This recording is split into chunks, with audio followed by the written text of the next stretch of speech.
tá aí, vocês estão vendo a cadeirinha vazia ali por enquanto, porque nós já vamos começar mais um react, a nossa dose semanal de Gimo Quente. E hoje, com um dos nossos bestes, né?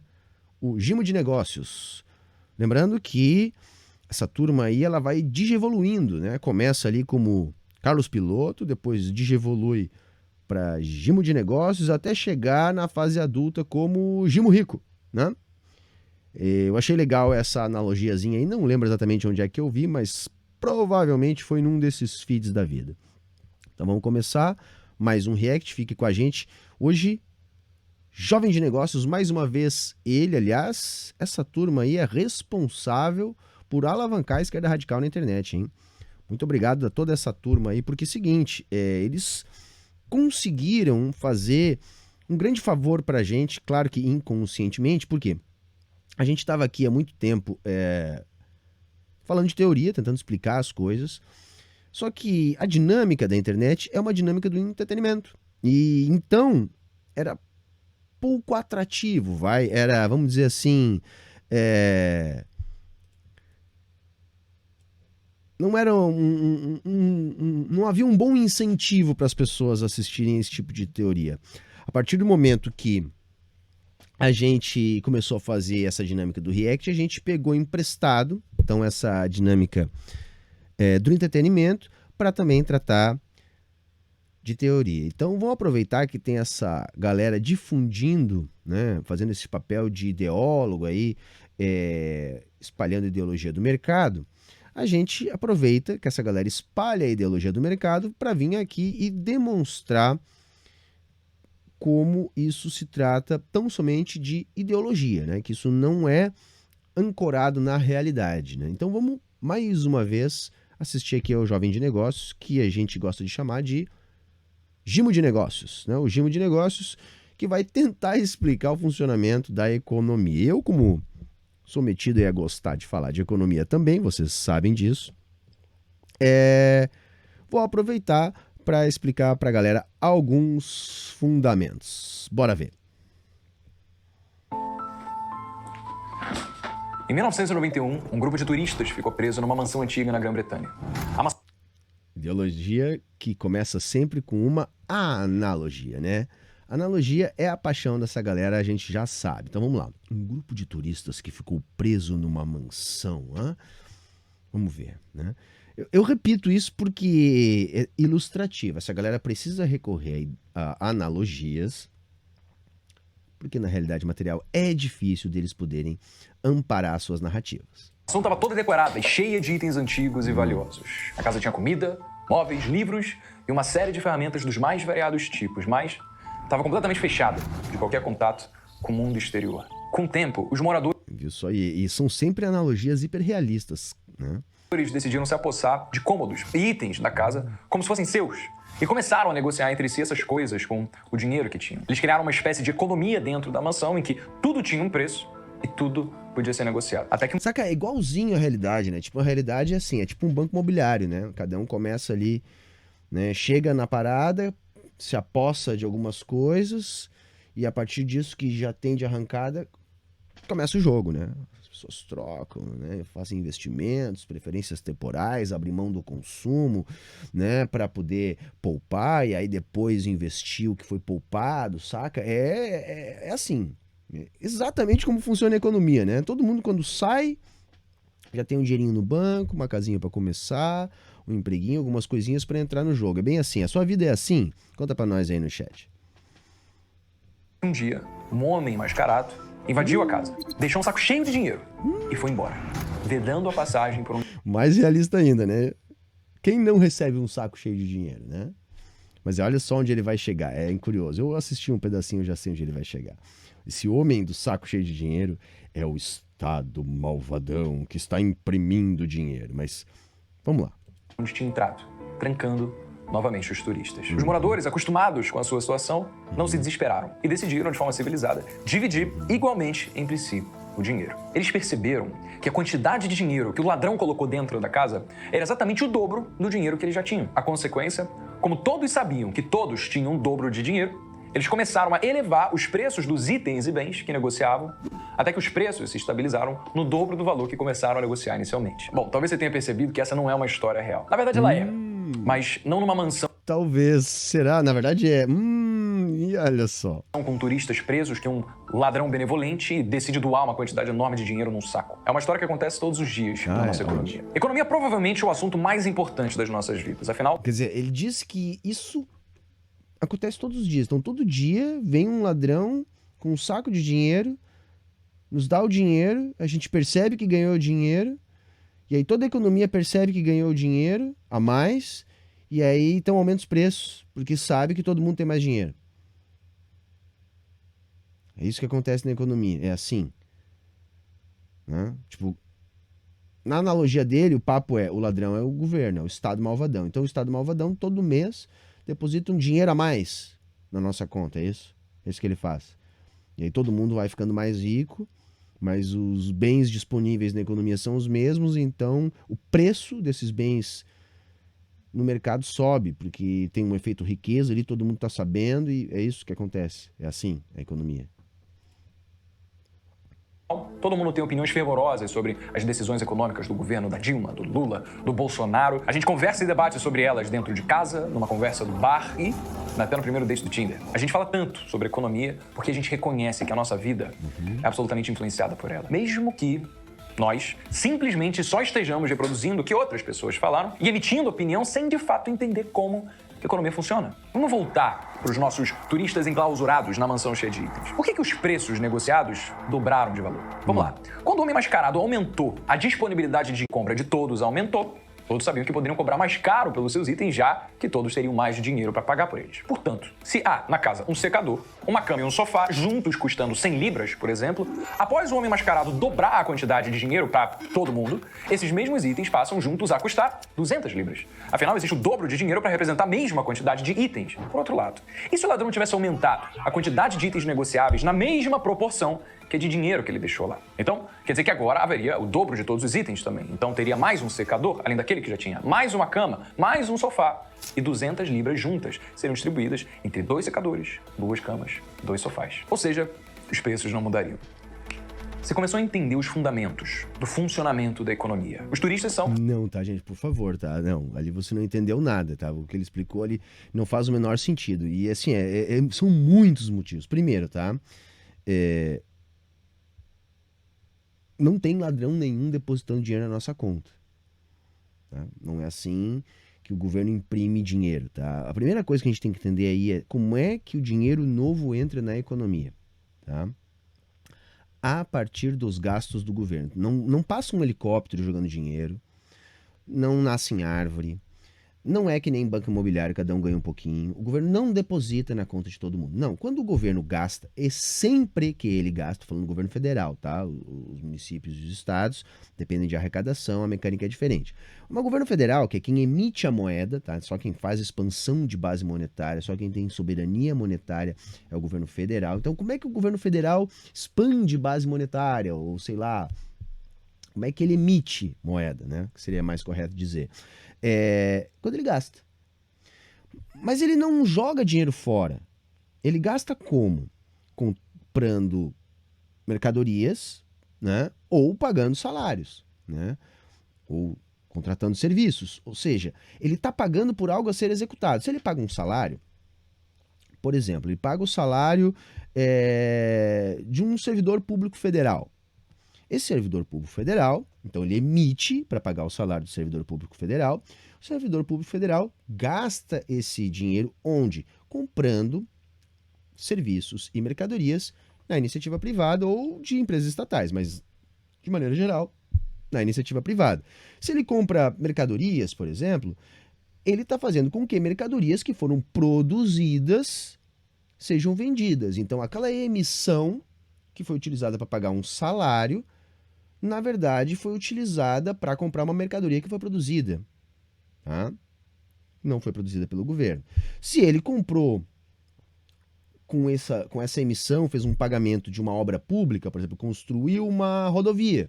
O governo emitiu lá ao pagar a construção dessa rodovia. Bom, houve uma emissão monetária que foi utilizada para pagar uma obra. Nessa obra foram consumidos cimento, asfalto, aço, areia, madeira, enfim, né? Foram pagos salários, que por sua vez também são gastos nas compras do mercado e, enfim, compras diversas dos trabalhadores que trabalharam na construção da rodovia. Entenderam?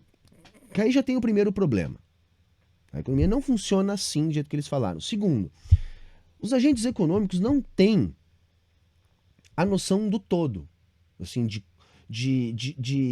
se está havendo um déficit ou superávit em tempo real. Existem indicadores econômicos, policy makers, gente do mercado, até acompanha essas movimentações, mas mesmo empresários, mesmo industriais, não conseguem ter essa noção em tempo real. Então não existe essa aí, todo mundo sabe que o governo está imprimindo dinheiro, está emitindo dinheiro, tá? Terceiro, existem muitos meios de pagamento na economia, tá? Existem muitos meios de pagamento. A moeda emitida pelo Estado, né, que são as ditas reservas bancárias, né, o dinheiro do governo, que nem eu chamo aqui no canal, ele é um desses meios de pagamento. O próprio sistema também produz outros meios de pagamento. A própria moeda escritural bancária, que é utilizada na maior parte do tempo pela gente, né? Que é o dinheiro emitido pelos bancos e não pelo Banco Central. O dinheiro utilizado no dia a dia, basicamente, é moeda escritural bancária. Onde é que vai aparecer a moeda emitida pelo Banco Central? Bom, nas transações entre os bancos e nas transações dos bancos com o Banco Central, né? Que vão acabar sendo movimentadas nesses termos.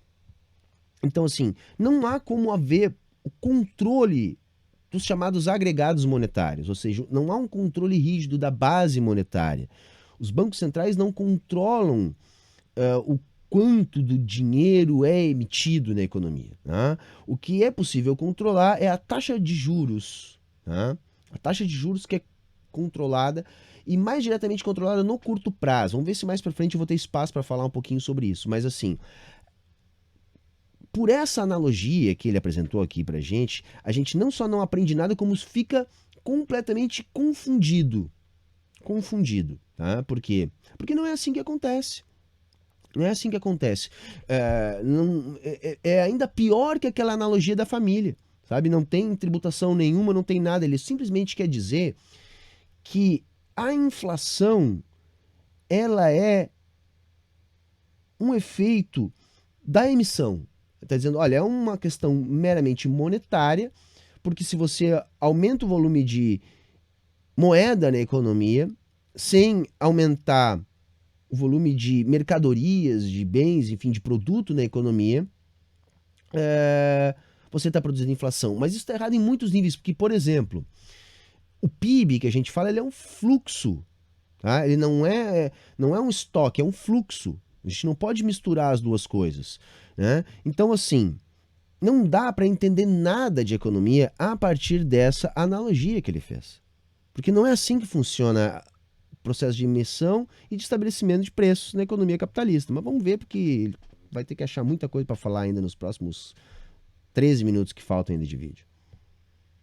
A população. Os itens da casa são a riqueza real da economia, comumente representada em dólares pelo PIB, Produto Interno Bruto. E um ladrão benevolente é o governo interventor. Viu? Inflação é o fenômeno causado quando a quantidade de dinheiro circulante da população aumenta numa taxa maior do que a produção de riqueza de um país. Ou seja, quando a população aumenta a quantidade de dinheiro em mãos numa proporção maior do que o crescimento do PIB no mesmo período. Ninguém gosta de inflação. Inflação não tem utilidade prática, além de corroer o poder de compra da população. A gente tem que evitar a inflação o máximo possível. Quanto menos... Assim, gente, quando eu digo que isso é um debate bem vulgar, é porque, por exemplo, os liberais mais sofisticados não tratam nesses termos, gente.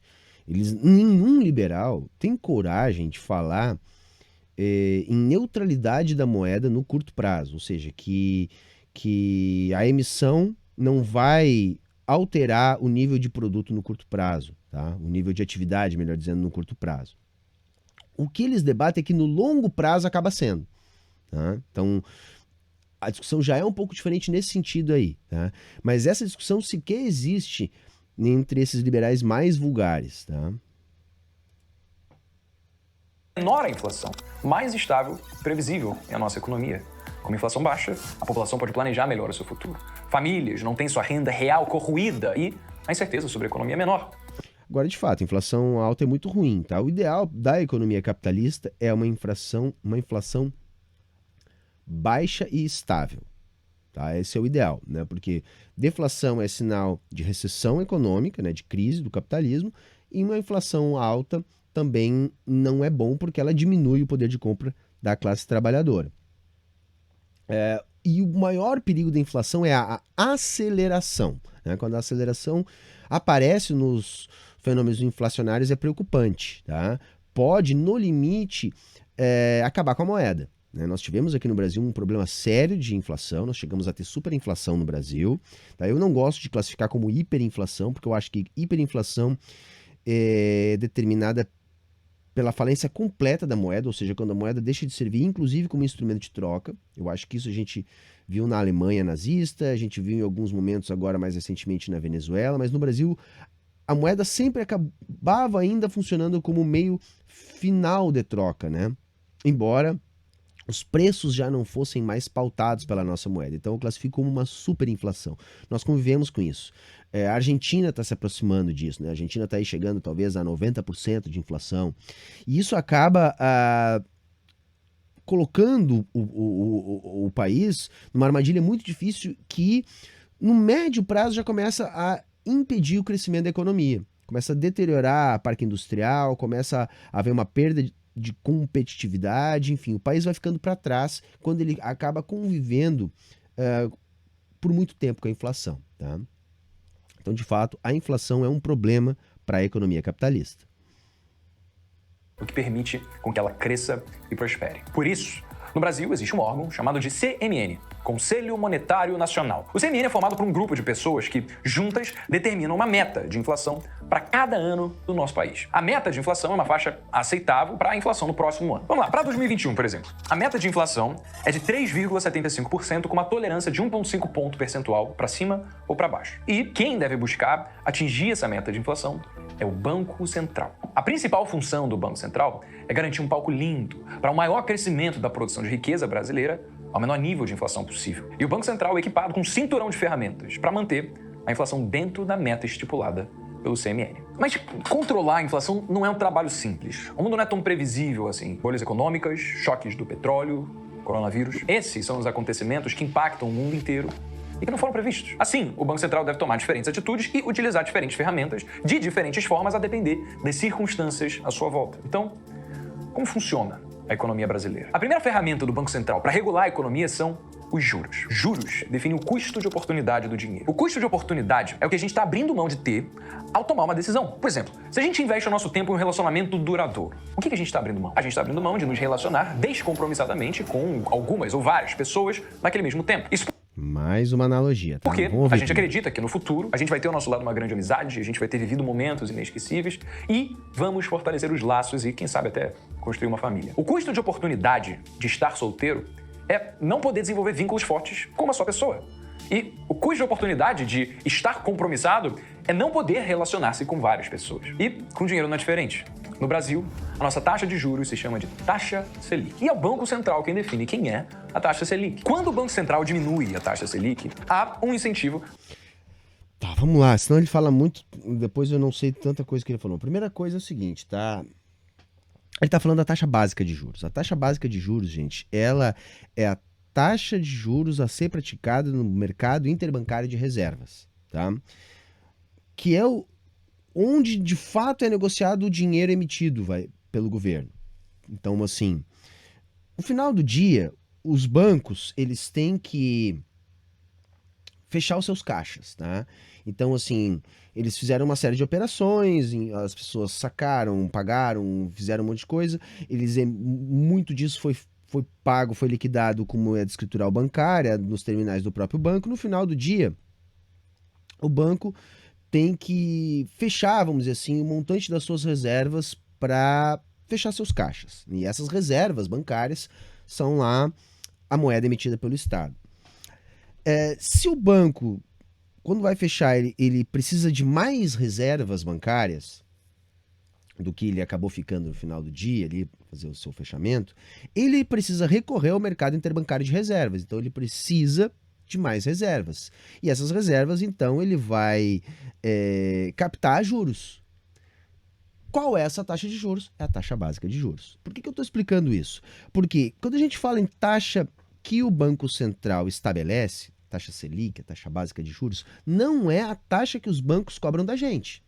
Se vocês olharem a taxa de juros do cheque especial, do financiamento imobiliário, do financiamento, sei lá, de automóveis, não tem nada a ver, até tem a ver, mas ela não é a taxa Selic. A taxa Selic até impacta esse outro tipo de juro, tá? Que a gente chama de spread bancário, tá? Então, impacta isso, mas não é isso, tá? A taxa que o Banco Central estabelece é a taxa básica de juros. Essa que a gente tem as reuniões do Copom, né? Do Comitê de Política Monetária, que vai definir a taxa básica de juros praticada pelo Banco Central. Então, é a taxa que o Banco Central vai emprestar dinheiro para os bancos, né, reservas bancárias, e que os bancos também vão transacionar entre si. Essa taxa não é estabelecida a partir de uma canetada, não é assim, ó, agora é obrigado a ser 3,5%, para usar o exemplo que ele deu ali no vídeo. Não, ele estabelece uma taxa e aí então o Banco Central utiliza as suas ferramentas de política fiscal e monetária para que essa taxa fique onde ele quer. Tá? Então, por exemplo, se o Banco Central quer aumentar a taxa básica de juros, o que o Banco Central precisa fazer? Ele precisa vender títulos públicos. Aqui no Brasil, é o instrumento que a gente tem através lá das operações compromissadas. Então, ele vende títulos públicos, por quê? Porque ele faz uma troca com o mercado. O Banco Central pega títulos públicos, que é um papel emitido pelo Tesouro Nacional, que não liquida tributos, e troca no mercado por moeda emitida por ele mesmo, pelo Banco Central, que é um ativo mais líquido que liquida tributos, por exemplo.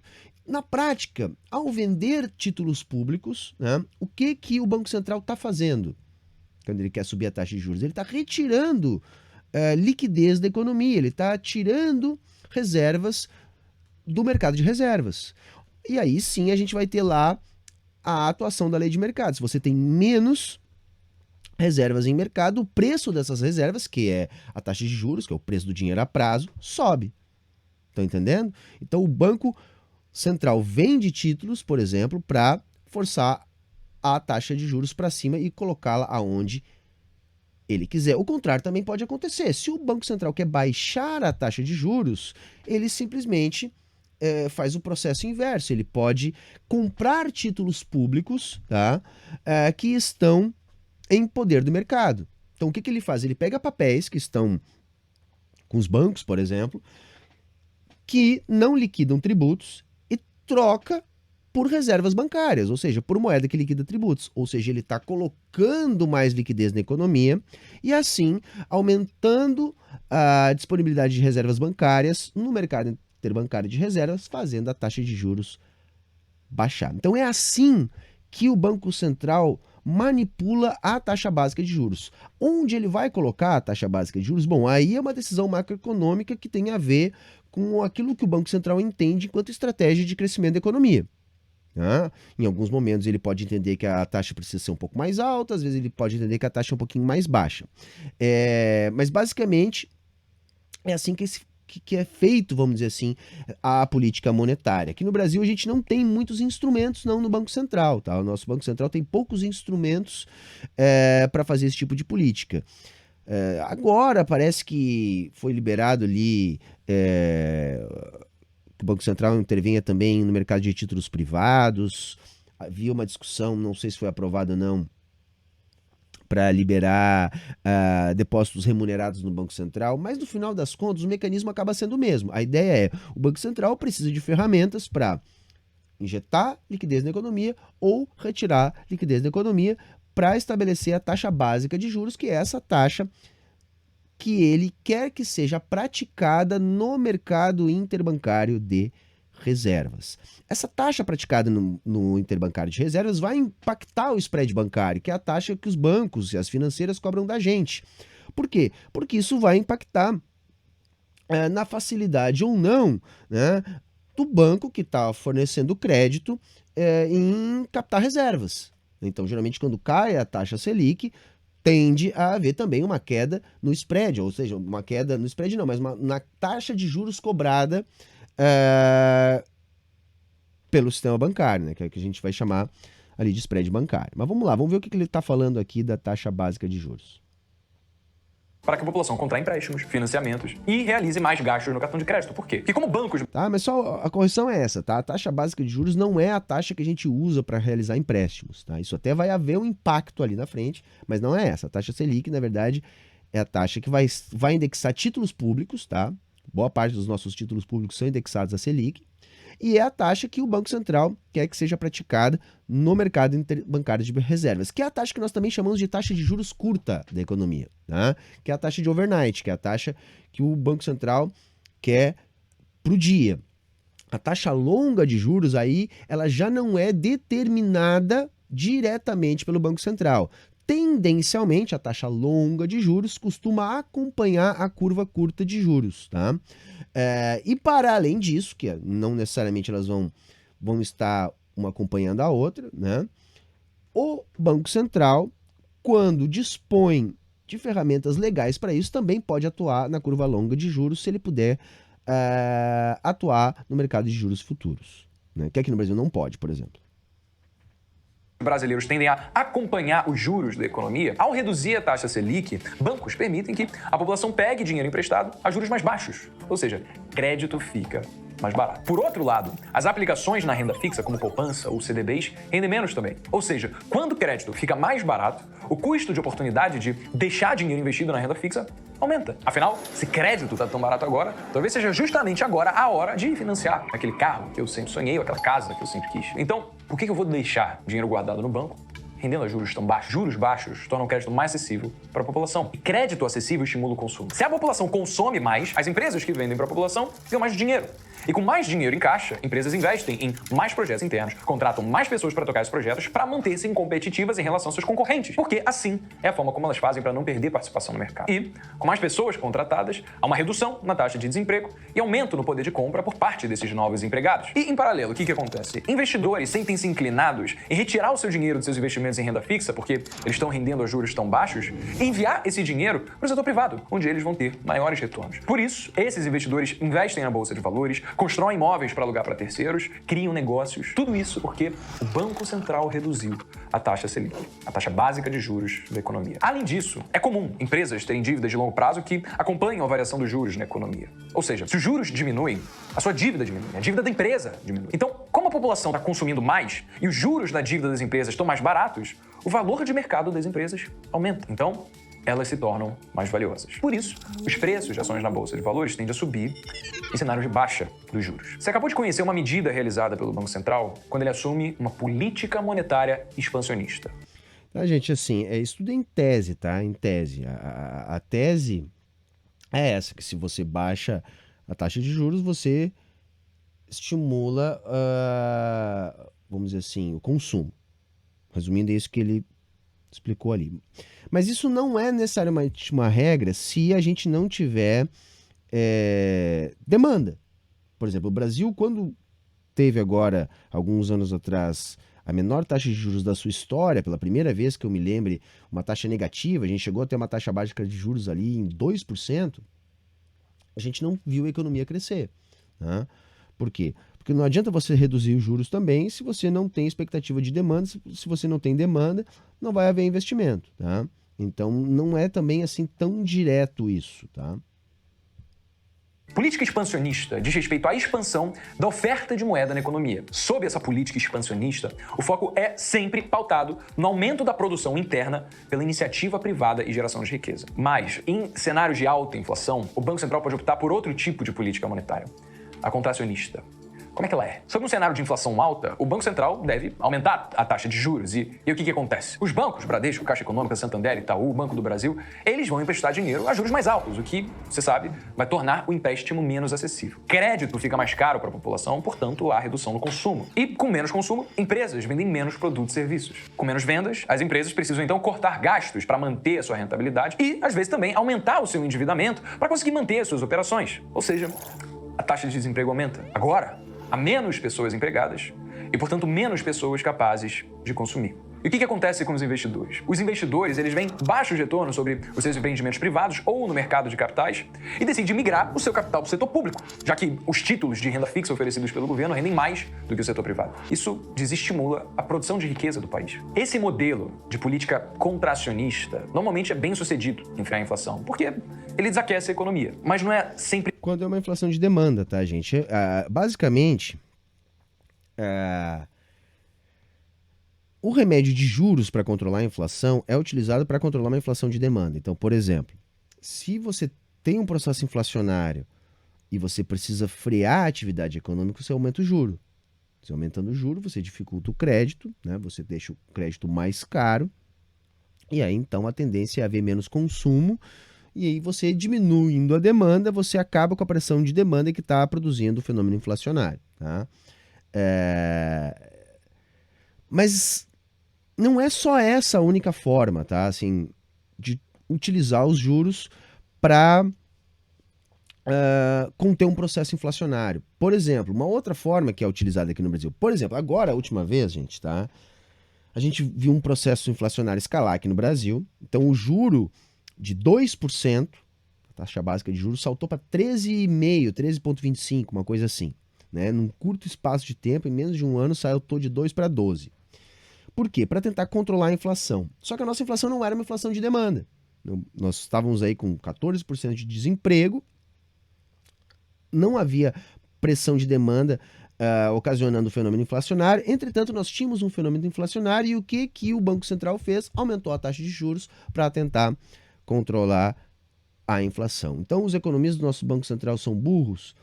Eles podem até ser vergonha em alguns momentos, né? Mas burros eu acredito que não são. Eles sabiam que não havia uma pressão de demanda. Aí a ideia era outra. A ideia era o quê? Era criar um diferencial de juros, tá? Na nossa economia para atrair dólares para a nossa economia. Por quê? Porque um dos motivos da nossa inflação era um choque de custo de dólar. Então, com a escalada do dólar, a gente estava passando por um processo inflacionário. Não só o dólar, estou dando um dos exemplos. Se a gente consegue segurar o preço do dólar, o dólar diminui de preço, o que acontece? A gente também consegue segurar um processo inflacionário. Então aí, a ideia aqui no Brasil era aumentar a taxa de juros para que a gente tivesse um diferencial de juros. O Brasil deve estar hoje com a maior taxa de juros do planeta, tá? O maior diferencial de juros do planeta. A gente vê isso como vendo a taxa de inflação, né, e a taxa de juros, tá? A diferença aí é o juro real. Então, assim, por exemplo, a Argentina está ali com uma taxa de juros de 60% e uma inflação de 90%. Né? Então, o Brasil está com uma taxa de juros de 13% e uma inflação de 6%. Então, vejam a diferença que dá aí na taxa de juros real. Então, quando você tem um diferencial de juros, você também atrai capital externo, então você consegue atrair dólar, reduz o preço do dólar, e aí você combate a inflação a partir da questão do câmbio, tá? É uma outra forma. Eu tenho críticas em relação a essa forma, porque eu acho que o custo dessa forma é o custo da anemia da economia, tá? Eu acho que a gente combate a escalada do dólar com o aumento da atividade econômica. Né? E aí a gente também atrai capital, mas não capital especulativo, e sim capital que quer investir numa economia que tem demanda para oferecer. Mas isso é uma outra discussão. Só isso que acontece. Porque desaquecer a economia, apesar de frear, num primeiro momento, a inflação, causa um efeito indesejado, que é o aumento do desemprego. E com isso, governos tendem a aproveitar esse momento de fragilidade econômica para buscar aumentar a sua popularidade, oferecendo assistência direta à população. Sob o justificativo de quê? De combater o desemprego. Como assim? No cenário de juros altos, o governo aumenta o seu poder de gasto, já que o capital do setor privado migrou para o setor público, buscando os altos rendimentos dos títulos públicos emitidos pelo governo. Ou seja, quando o investidor compra um título público de investimento, como os títulos do Tesouro Direto, o governo fica com dinheiro do investidor. E o governo pode usar esse dinheiro a mais proveniente da arrecadação dos juros altos dos seus títulos para fazer qualquer coisa com ele. Esse é o momento de... Não, aí não tem nada a ver, tá? Aí não tem nada a ver, porque assim, ó, o governo não precisa do dinheiro da iniciativa privada, gente, tá? Como eu expliquei lá no início do React, o governo vende títulos para retirar a liquidez da economia e colocar a taxa de juros onde ele quer. Ele não faz isso para se financiar. Os títulos públicos, eles podem entrar em mercado de duas maneiras. A dívida pública aumenta de duas maneiras, tá? Aqui no Brasil, o Banco Central não pode ser financiado pelo Tesouro Nacional. Então, como é que acontece? O Tesouro Nacional ele tem uma conta no Banco Central, que é a conta única do Tesouro. Quando o Tesouro Nacional precisa recompor o saldo dessa conta única, ou seja, que ele gastou o dinheiro que tem lá, e via de regra isso não acontece, geralmente sempre tem um saldo trilionário lá, até porque isso é considerado passivo não monetário, então isso sequer é moeda, tá? A moeda fiat money, né, a moeda fiduciária que a gente usa, é um passivo monetário do Banco Central. Tá? Então é uma dívida do Banco Central. Por isso que a gente diz que a moeda é dívida. Assim como a moeda escritural bancária é uma dívida do banco emissor.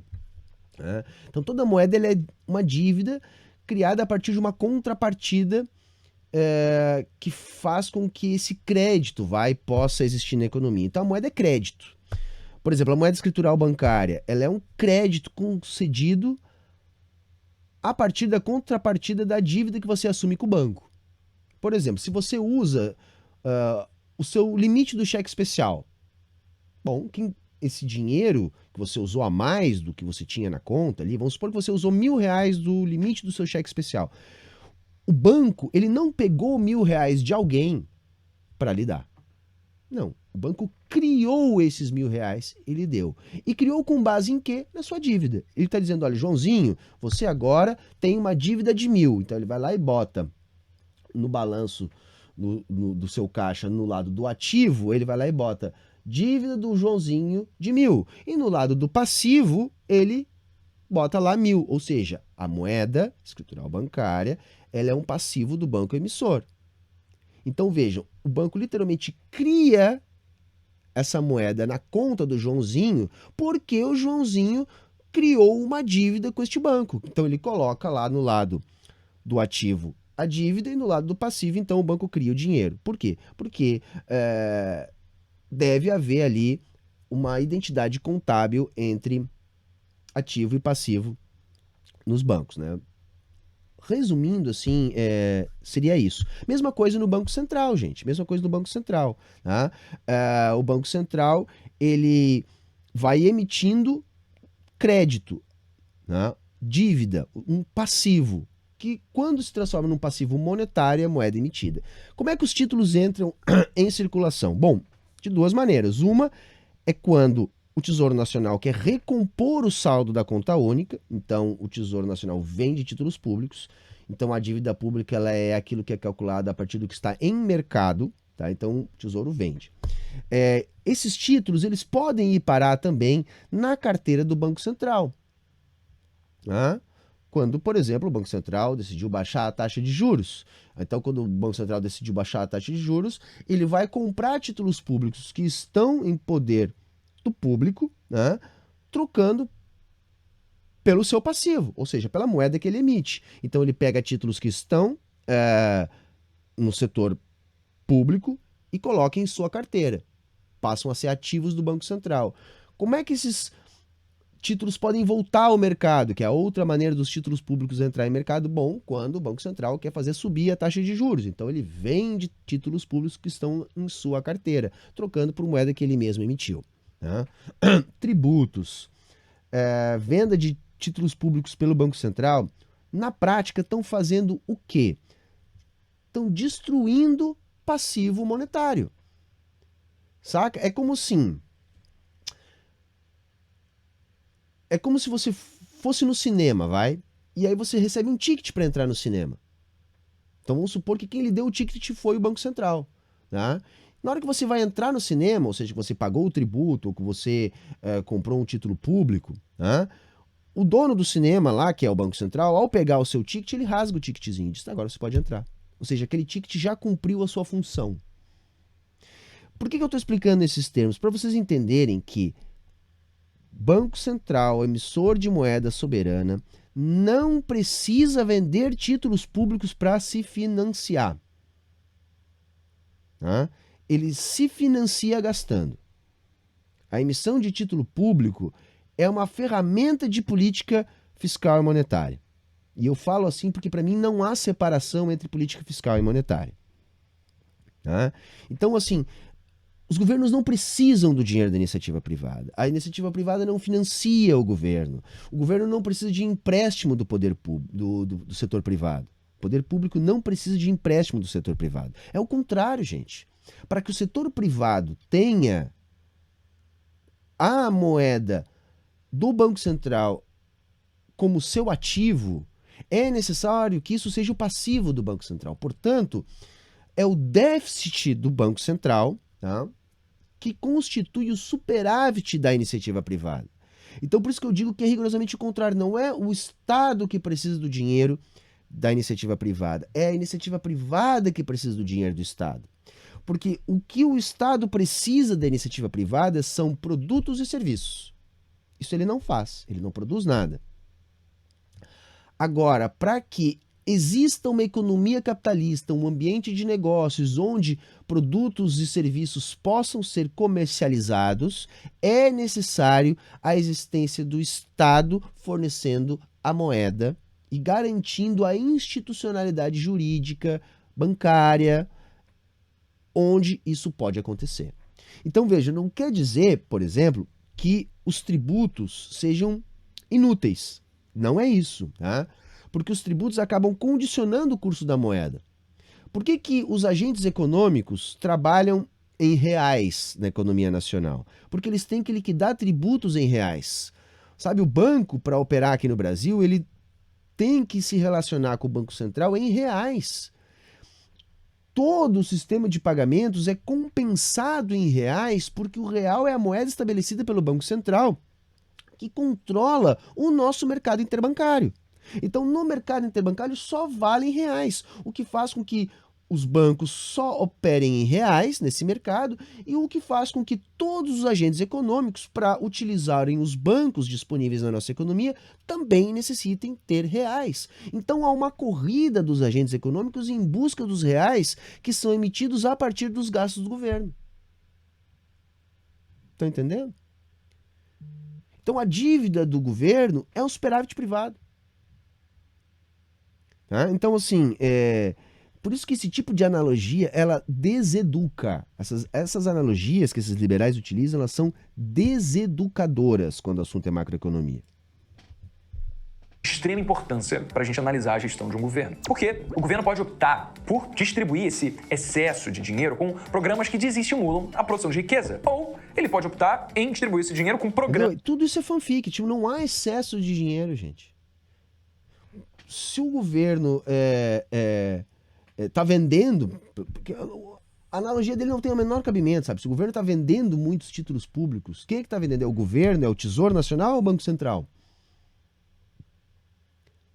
Porque se está havendo uma política contracionista, então significa que é o Banco Central. Né? Agora, se é uma política contracionista, tem menos dinheiro em circulação. Então, como é que tem um excesso de dinheiro? Um excesso de dinheiro aonde? No Banco Central? Como? Se, por definição, é uma eliminação de passivo monetário, então é literalmente destruição de moeda, não faz sentido o que ele está falando. Não faz o menor sentido. É um desconhecimento de para que servem os títulos públicos, como é que eles funcionam na economia, como que eles entram em circulação, como que eles saem de circulação. Tudo isso para dizer que o governo faz uma política contracionista para controlar a inflação, mas aí ele dá benefícios sociais. E aí não pode, entendeu? Que Onde é que está o discurso ideológico? É ele que simplesmente diz, olha, não pode pagar Bolsa Família, não pode pagar R$ 600 de auxílio, não pode pagar 150 por filho, não pode ter SUS, não pode ter universidade pública. No limite é isso que ele está querendo dizer. No limite é isso que ele está querendo dizer. Olha, não podem haver serviços públicos de qualidade, porque isso deteriora a economia. Mas estão entendendo como não faz nenhum sentido? Não faz nenhum sentido. Porque uma coisa é uma coisa, outra coisa é outra coisa. O nível de inflação não tem a ver com o processo de emissão monetária. Dificilmente tem a ver, gente. Por quê? Porque a moeda não é neutra. E eu estou entre aqueles que acreditam que ela não é neutra nem no longo prazo. Porque essa emissão monetária ela vai impactar realmente a economia. Porque nunca é um dinheiro jogado do helicóptero. Quando o governo realiza um gasto, ele está comprando mercadorias ou serviços. E em ambos os casos, isso se converte em produção. Isso só não se converte em produção quando isso vai parar na poça do rentismo.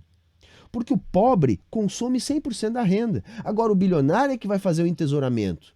Então, quando o governo, por exemplo, deixa a atividade financeira correr muito solta em detrimento da atividade produtiva, é que você começa a ter o entesouramento. Então, aquela emissão monetária, ela não gera produtividade na economia. Ela gera o quê?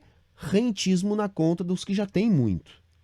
Então, veja, o gasto bom é o gasto entre os mais pobres. O gasto federal, o gasto do governo, a emissão monetária, se vocês preferirem, boa, é aquela destinada a quem vai consumir a sua renda. Quando você aumenta a taxa de juros, por exemplo, você está fazendo o quê? Você está fazendo com que o governo também crie um esforço para pagamento dessa taxa de juros. Então você vai engordando a conta daqueles que já estão na ponta de cima da pirâmide. Que normalmente, tendo seu dinheiro investido dessa forma, não estão investindo em produtividade real da economia. E aí sim você não vai ter retorno em termos de nível de produto, de renda, de emprego. Então acontece justamente o oposto do que ele está dizendo. Quando você melhora a infraestrutura, quando você constrói uma escola, um hospital, quando você paga um Bolsa Família de R$ 600, aquela pessoa que recebe o Bolsa Família vai no mercado e gasta tudo. Tudo. Se você eleva a taxa de juros, quem é que lucra com isso? Grandes bancos, fundos de pensão, enfim, grupos que já são endinheirados e utilizam isso como ferramenta para reproduzir capital sem atividade produtiva. Aí sim a gente começa a ter problema. Tá? Então, na verdade, é o oposto do que ele está dizendo. Não tem essa parte toda do vídeo dele aqui. Eu não tenho muito o que dizer porque é uma coisa que não tipo, ele parte de uma premissa falsa e constrói todo um raciocínio em cima de algo errado.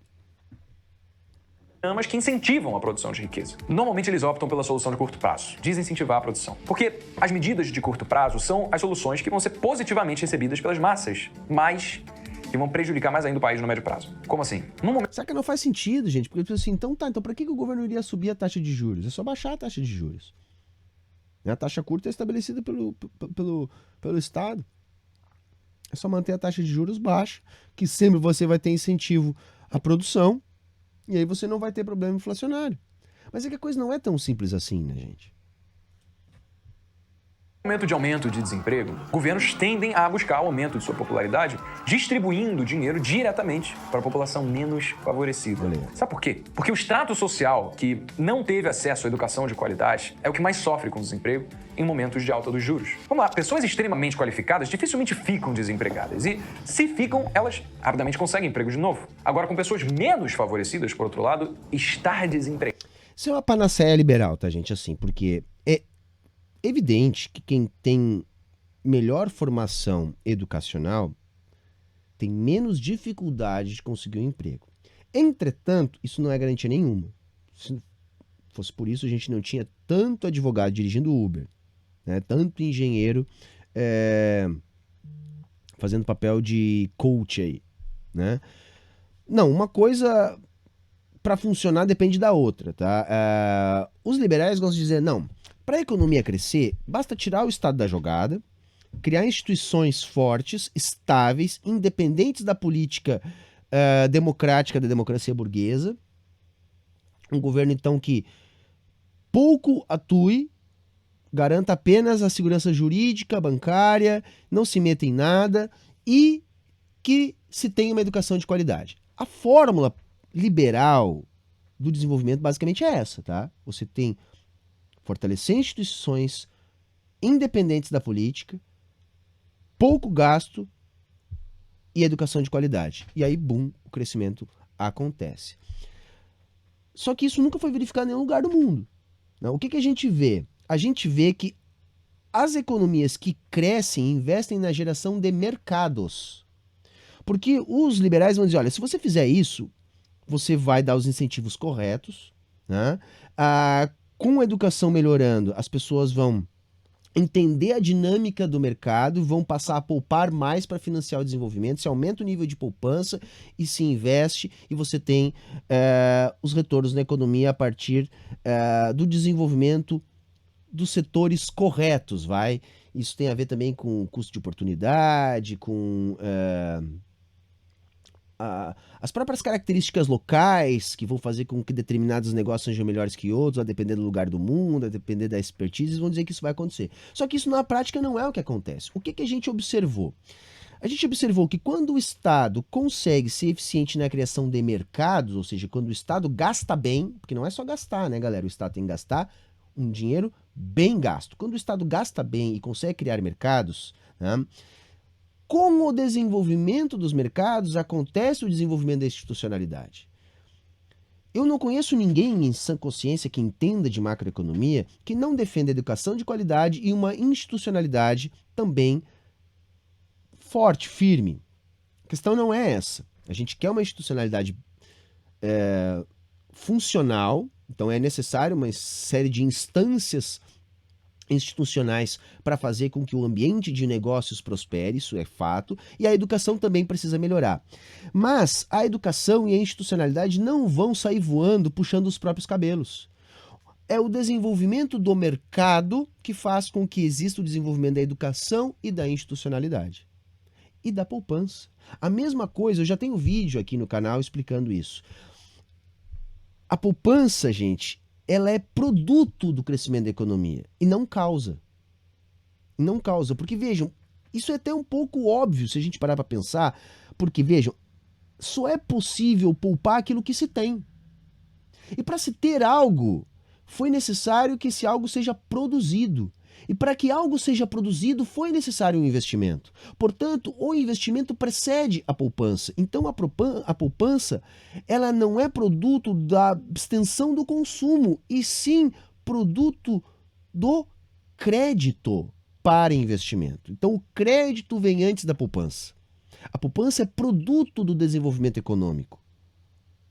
Então, quando os liberais olham as economias desenvolvidas, eles dizem, olha, tem educação de qualidade, olha, tem poupança. Então, é a educação e a poupança que geram o desenvolvimento. Não, é o desenvolvimento que gera a educação e a poupança. Porque se você investe em educação sem a criação de mercados, o engenheiro vira Uber. O advogado vai trabalhar em outro país. As pessoas ou saem do país ou não exercem a sua profissão. O Brasil viveu isso nos últimos anos. Que o Brasil teve um surto educacional, entre aspas, porque houve uma ampliação do acesso à universidade, à pós-graduação, sem que o mercado acompanhasse esse desenvolvimento. E aí o engenheiro virou Uber. A gente viu isso acontecer. Aí eles olham lá e dão um exemplo da Coreia. Não, mas a Coreia, gente, havia uma pesada compra governamental, tá? Política industrial fortíssima, financiamento com juros subsidiado, onde as empresas acolhidas nos programas de desenvolvimento do Estado tinham prazos, tinham metas de desenvolvimento, de conquista global de mercados, né? Com desenvolvimento de cadeias complexas, cadeias mais produtivas, desenvolvimento da indústria de alta tecnologia. Então se criaram mercados. E aí se preparou profissionais para esses mercados. Então houve um desenvolvimento para e passo. A mesma coisa A poupança. As pessoas são de um viralatismo, eles acham, não, o brasileiro não constitui poupança porque não tem educação financeira. Não, o brasileiro não constitui poupança porque não tem renda para isso. A poupança é reflexo da renda. Se a renda aumenta, aparece a poupança. Se há desenvolvimento de mercados, há desenvolvimento da institucionalidade, há desenvolvimento da educação. Então vejam, é uma inversão. Para esse tipo de liberal, é o rabo que balança o cachorro, e não o cachorro que balança o rabo. Hã? Legado causa uma incerteza absolutamente temerosa. E, como a população mais pobre é a população que reelege, governos optam por medidas como auxílio-desemprego. Além de tudo, é uma fala preconceituosa pra caramba. Não, vamos fazer aqui uma compra de votos. E é por isso que a economia não dá certo. Assim, quase sempre, gente, tá? O argumento liberal, ele parte de uma analogia e termina em um preconceito Emergencial, que vão causar um aumento imediato na popularidade do governo, ao invés de obras de infraestrutura para aumentar a produção de riqueza do país, ou então investir mais no ensino. Sabe, todas essas medidas que de fato gerariam mais empregos e cujos benefícios só seriam percebidos no médio e longo prazo? Então, ao invés de escolher usar o dinheiro para investir na produção de novos empregos, ou na facilitação do acesso à população menos favorecidas a cursos técnicos que a capacitaria a conseguir novos empregos daqui a um tempo, o governo escolhe o caminho fácil. É que assim, só vai haver novos empregos se houver demanda. Capitalista nenhum investe sem haver demanda. Então assim, se não tem demanda, o capitalista pega o seu capital e vai para a renda fixa. Vai para títulos públicos, vai para o dólar, vai para, sei lá, vai para a segurança da renda fixa, tá? Ele só vai investir seu dinheiro na economia real se ele enxergar na economia real perspectiva de multiplicação do seu capital, de reprodução do seu capital. Portanto, só se houver demanda. E sabe o que me incomoda nesse tipo de discurso?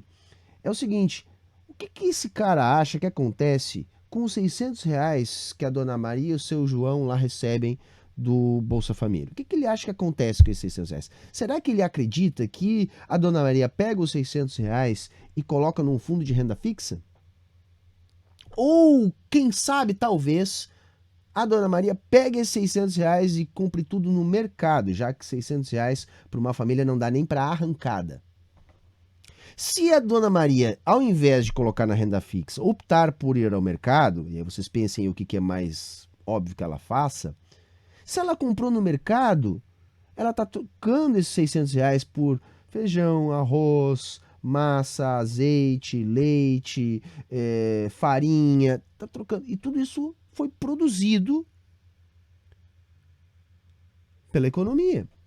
Então, quando o governo dá R$600 para Dona Maria, ele está fazendo com que exista demanda para que o cara que fabrica o azeite, a farinha, o arroz, o feijão, decidam investir na produção de arroz, de farinha, de feijão e contratem outras pessoas para produzir arroz, farinha e feijão. Ou seja, os R$600 do auxílio da Dona Maria se transformaram no emprego do João, do José e do Pedro. A não ser que a Dona Maria tenha pego os seus R$600 e colocado num fundo de renda fixa. O que vocês acham que a Dona Maria fez? De dar dinheiro diretamente para os pobres. E o que acontece? Quando você aumenta a disponibilidade de dinheiro na economia, mas a produção de riqueza não cresce na mesma velocidade.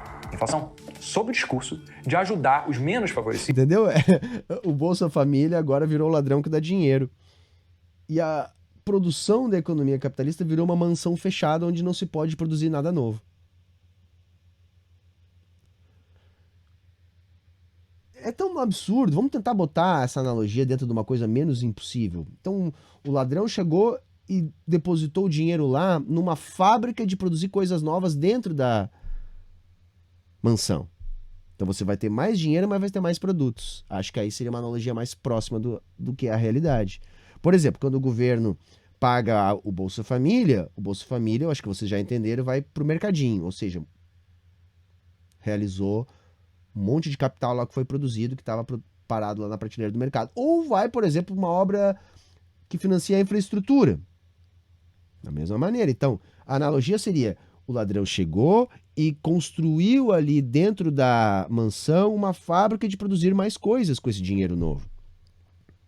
E esse dinheiro foi utilizado para pagar a construção e a fabricação dessas coisas, que vão ser adicionadas na economia fechada ali de dentro da mansão fechada. Tá entendendo?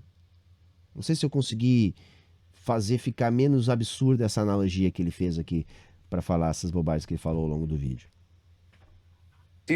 O governo estimula o problema que ele estava querendo evitar. Ao buscar conter o avanço da inflação, o Banco Central aumentou os juros, mas o governo acabou impulsionando de novo a inflação ao direcionar os seus gastos de forma populista, ao invés de forma produtivista. O que o governo faz com essas medidas populistas é, inclusive, mais prejudicial para os menos favorecidos. Afinal, medidas populistas no curto prazo causam a impressão de beneficiar a população menos favorecida agora, mas no médio prazo, a população... E o que mais irrita é isso, ele tá contando essa fanfic que não tem nenhum tipo de conexão na realidade, só para dizer, olha, não pode dar dinheiro para os pobres. Basicamente isso que ele está dizendo. Porque quando aumenta o juro, e isso ele está defendendo, você está bancando a bolsa banqueiro. Essa é a jogada, né, gente? Porque quando você aumenta o juro, você está estimulando a atividade que lucra com o juro. Aí, se você pegar um mega investidor e não a Dona Maria, quando recebe essa bolsa banqueira, você acha que esse mega investidor vai comprar tudo de Ferrari, né, que ele já tem 20, mas ele vai ter 200 agora, ou ele vai pegar esse dinheiro e vai colocar no fundo de renda fixa? Ele vai gastar tudo, né, o banqueiro que recebe o dinheiro do juro que o governo aumentou, ele vai gastar tudo na economia, vai movimentar a economia, ou ele vai deixar esse dinheiro empossado no banco? O que vocês acham que vai acontecer? Estão vendo? Ele está defendendo isso, ele está defendendo, olha, não dê o dinheiro para Dona Maria que vai gastar e movimentar a economia, dê dinheiro para o banqueiro que vai deixar empossado no banco. Ou seja, ele está defendendo o quê? Quando acontece um fenômeno inflacionário derivado da demanda excessiva, vamos produzir um desemprego e vamos deixar assim. Ou seja, vamos ferrar com o pobre mesmo. É isso, sabe? Vamos ferrar com o pobre e deixa o pobre ferrado, porque se você der os 600 não pode. É isso que ele está dizendo. A população menos favorecida é a mais prejudicada por ela. Porque quem já tem emprego e dinheiro guardado pode se dar o luxo de passar por um período de inflação alta. Agora, quem ganha muito pouco sofre ao ver os preços de itens básicos de sobrevivência aumentando a cada dia. E aí, com isso, o governo precisa criar soluções para resolver os problemas que ele mesmo causou, como, por exemplo, o aumento do salário mínimo. Só que, ao aumentar o salário mínimo para corrigir o poder de compra da população menos favorecida, no curto prazo ele estimula ainda mais o consumo da população e desincentiva a produção. Por quê? Porque agora, já que o salário mínimo aumentou, contratar para empresas fica mais caro. E já que fica mais caro, as empresas... Aí esquece o outro lado, né? Fica mais caro para a empresa, mas se há mais demanda, a empresa vende mais. Eles esquecem o outro lado da equação, sabe? É uma coisa maluca. Parece assim, não, vai haver um aumento de salário, mas não vai haver aumento de receita.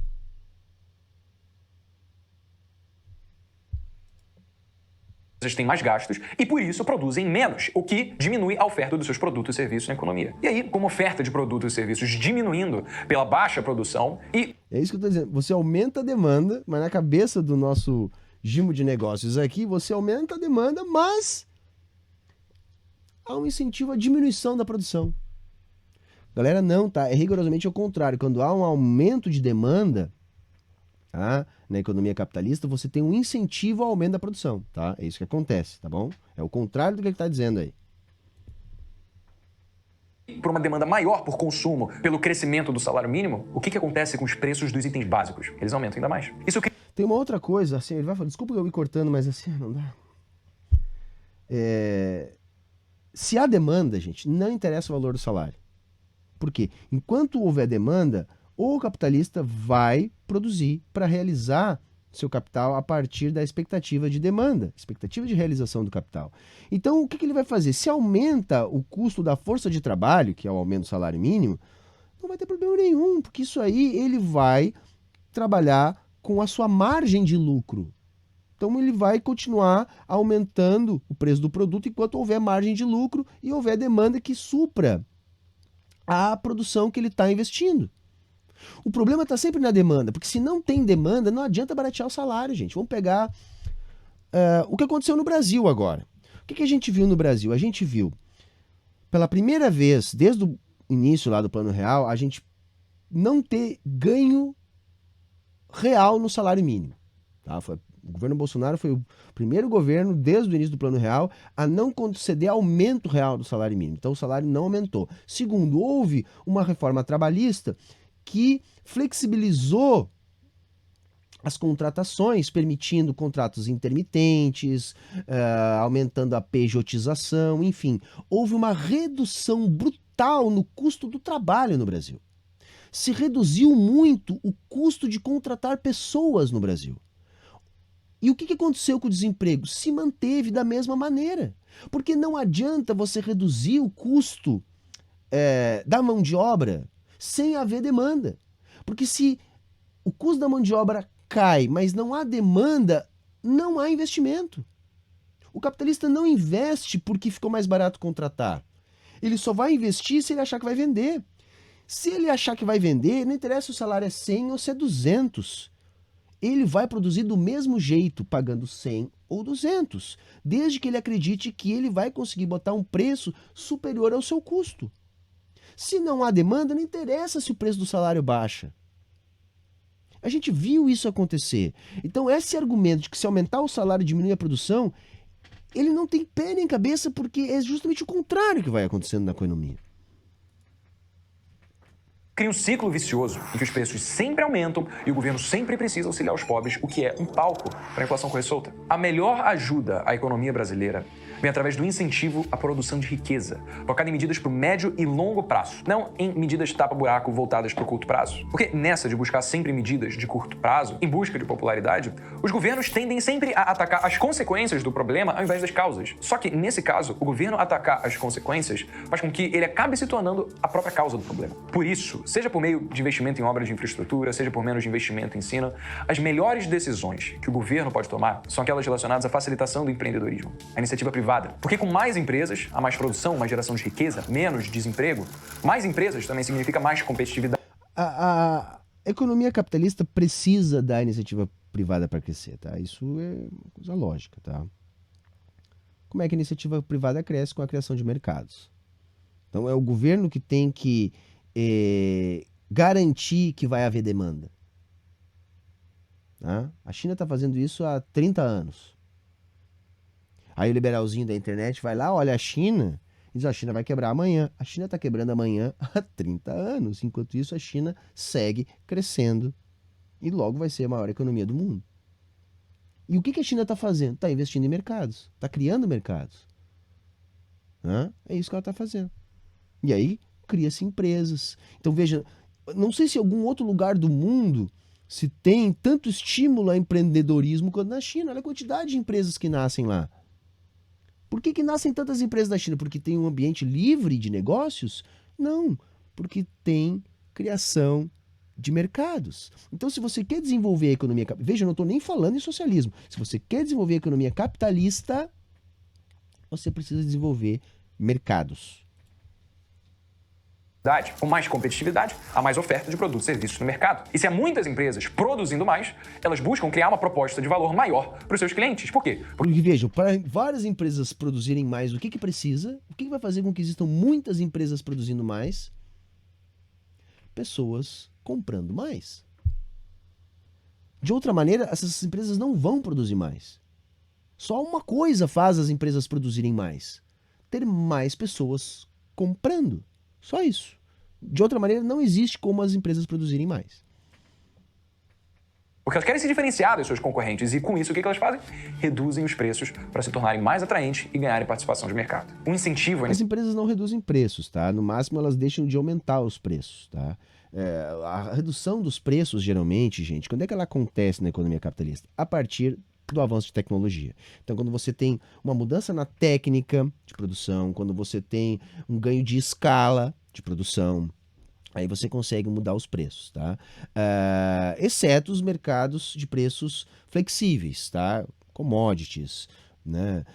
Então, aí você vai ter preços pautados quase que exclusivamente por lei de mercado. Mas a maior parte da economia capitalista não trabalha com preços flexíveis, tá? Trabalha com preços que a gente chama de markup, ou seja, preços calculados a partir de um custo de produção mais uma margem. É isso que as empresas trabalham. Então elas têm um custo de produção, que elas incorporam no preço do seu produto e vão colocar mais uma margem, que é a margem de viabilidade do negócio. Tirando o mercado de bananas, de minério de ferro, de petróleo, de trigo, sei lá, de commodities, né, de arroz, praticamente tudo é precificado por markup, né? Televisores, celulares, carros, são precificados dessa maneira, tá? Então, assim, não, só vai haver mudanças, assim, estruturais nos preços, tá? Exceto oscilações de preços, algumas alterações de preços relativos que podem acontecer a partir de mudanças de tecnologia ou de escala de produtividade, tá? Iniciativa privada, a facilitação tributária e a desburocratização do empreendedorismo aumenta a briga por preço entre empresas e insere produtos e serviços de melhor qualidade no mercado. Sabe, isso é uma fanfic também, a história de briga por preço, porque não é assim que o mundo funciona, tá, gente? O mundo funciona com mercados oligopolizados, tá? Então, as estruturas de mercado, elas possuem várias barreiras à entrada, tem a própria questão da intensidade de capital, tem a questão do know-how, tem a questão da construção de cadeias produtivas. Então, por exemplo, não há competitividade. Quantas empresas no mundo fabricam aviões? Vocês imaginam que possa existir algum tipo de competitividade neste mercado? Qual o nível de competitividade neste mercado? E isso é uma tendência, claro que eu dei um exemplo extremo, mas isso é uma tendência em todos os setores da economia, gente. Tá? Os mercados, principalmente aqueles que eu acabei de dizer que são pautados por markup, tendem a se oligopolizar rapidamente. E aí você já tem completas distorções nesse sistema de estabelecimento de preços a partir de nível de concorrência. Esse nível de concorrência é uma fanfic liberal, gente. Você entra num supermercado para fazer as suas compras, você tem ali 4, 5 empresas distribuindo todas aquelas mercadorias ali. Tá, vai, 10 ou 20, mas tá entendendo o que eu tô querendo dizer? Porque existem essas tendências de oligopolização, né? Um outro caso icônico é o caso do mercado da cerveja aqui no Brasil. Você chega no mercado, tem 10 marcas de cerveja, todas da Ambev. Baita concorrência, né? Não, eles escolhem lá qual vai ser o portfólio que eles vão oferecer e o nível de preço para as diferentes marcas do seu próprio portfólio, para que todas tenham espaço a depender do poder de compra de cada segmento social que eles estão tentando atingir. Então essa história de que a concorrência vai baixar os preços é uma fanfic liberal, isso não existe no capitalismo, porque o capitalismo não é um sistema de livre concorrência. O capitalismo é um sistema de oligopólios, de barreiras à entrada, de protecionismo, de empresas se digladiando, uma comprando a outra, uma puxando o tapete da outra. Esse é o verdadeiro capitalismo, esse é o capitalismo do mundo real. Sabe? Porque o capitalismo da cabeça do Gimo de Negócios aí é o capitalismo dos unicórnios, é o capitalismo do mundo da carochinha, é o capitalismo que não existe. Sabe? É um capitalismo idealizado, que já era idealizado lá na época do Adam Smith. Hoje em dia, que é um capitalismo de alta intensidade, de oligopolização, então isso é uma piada. É uma piada. Imaginar que a concorrência vai fazer alguma coisa pelos preços, isso é uma piada. Uma piada de mau gosto. Você está pensando em concorrência, eu vou abrir um mercadinho a mais aqui para concorrer com os preços. Aí vem o Walmart, abre do lado do meu mercadinho, trabalha 1 ano vendendo seus produtos abaixo do custo de produção, né, do preço que eles compram as mercadorias, porque eles têm outras 1000 lojas espalhadas onde eles têm lucro, quebram o meu mercadinho e depois botam os preços no dobro. O mercado é assim, gente. O mercado é assim, o mercado é sujo, o mercado é oligopolizado, é briga de faca. E não esse conto da carochinha de concorrência e livre cambismo e livre negociação, isso não existe. Isso é fanfic liberal. E contém inflação. E depois de toda essa linha de raciocínio de causa e consequência, a gente só falou... Essa linha errada, né? Do começo ao fim. Ele começou com uma fanfic errada lá, com uma analogia tosca, errada, incabível, e terminou explicando as crises a partir dessa loucura que ele inventou aqui para nós. Na verdade, é engraçado esse tipo de vídeo. De um dos mecanismos do Banco Central para a contenção da inflação. A regulação dos juros. Mas existe uma série de outras ferramentas que ele se imune para implementar políticas expansionistas ou contracionistas. Por isso, quando você for dar like nesse vídeo, a The Compass, o portal de notícias da Jovens com meme, piada, que fala sobre o mercado financeiro, educação financeira, preparou... Aí vem a propagandinha básica. Por quê? Porque essa galera é ideóloga, tá? Eles estão aqui para quê? Para vender um cursinho, para fazer propaganda de uma corretora, de um banco. Então é isso, olha, vamos instalar o chicote no lombo do pobre, vamos vender ideologia para ele, né? Vamos esconder como que funciona realmente a economia, para que a gente possa continuar lucrando. Porque quem é que está por trás disso? É a galera que lucra lá com o rentismo. É a financeira, é o banco, sabe? É esses caras que lucram. Não é a dona Maria que vai pegar os 600 do auxílio e vai no mercado. Não, é o senhor engravatado capitalista poderoso que vai pegar o bolsa banqueiro da taxa de juros e vai deixar empossado nessa conta. Quem que vocês acham que esse cara está defendendo? Ele está defendendo quem paga a conta dele, quem patrocina, né? Que normalmente são pessoas ligadas a esse mercado, que não querem que o governo dê os 600 para a dona Maria, mas que quer que o Banco Central pague uma taxa de juros interessante para o banqueiro. Resumindo, moçada, resumindo é isso. E assim a gente encerra o nosso react de hoje, tá bom? Espero que eu tenha conseguido colocar algumas questões da teoria monetária para vocês, né? E que vocês tenham gostado. Tchau, tchau e até a próxima.